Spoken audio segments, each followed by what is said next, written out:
One of the saddest speeches this Parliament's ever heard. And I say that because all this Leader of the Opposition can do is bring out an issue that is seriously in our yesterday and try and rewrite history around it. Mr. Speaker, in February of this year,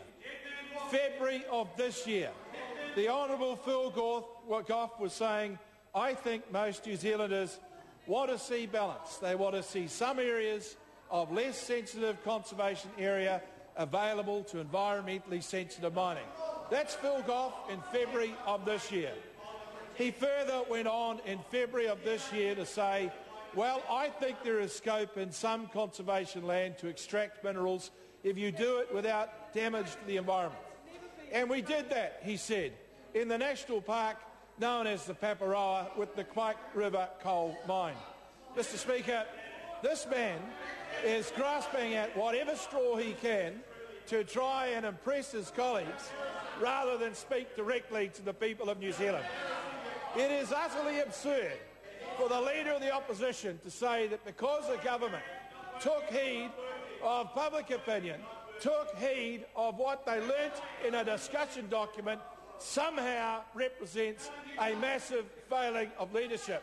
Well, sir, I think what it tells us is that the Labor Party has never ever operated in a democratic sense, has always relied on the sort of dictatorial leadership that Helen Clark offered the country, and had all of her ministers doing exactly the bidding that she wanted. I haven't seen Phil Goff give such a vein-popping speech as that one since he was a frustrated Foreign Affairs Minister in the Helen Clark Labor government. Mr. Speaker, I could talk this afternoon about the 82 mines that Labor approved on conservation land.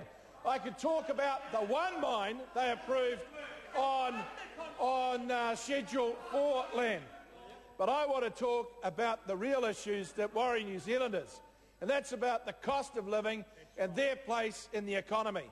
Because what happened in the last 5 years of the Labor government, when we had very, very good economic times, is that the non-tradable sector of our economy grew astronomically. The non-tradable sector of our economy under Labor grew, and they took that as being an indication that our economy was in good health.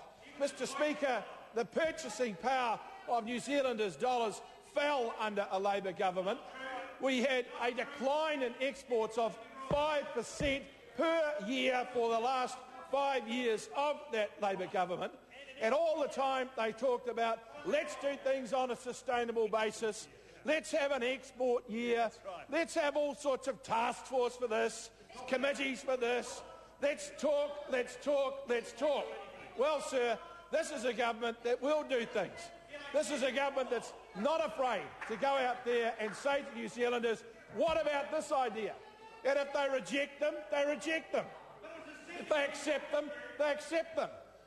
And Mr. Goff comes in here this afternoon and suggests that, and then very interestingly I think, that because the Prime Minister says that we're looking at something, somehow that's it, black and white, cast in stone.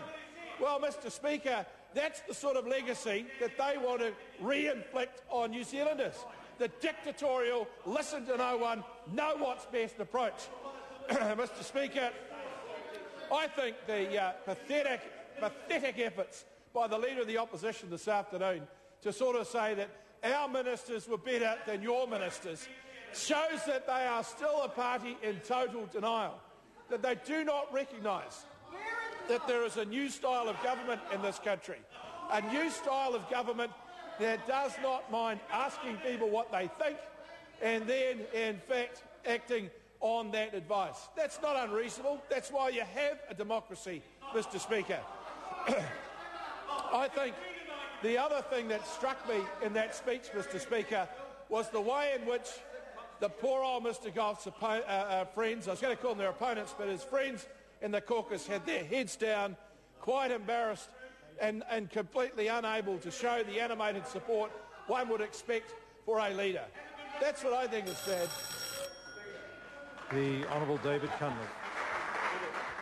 Mr. Speaker, it's a mark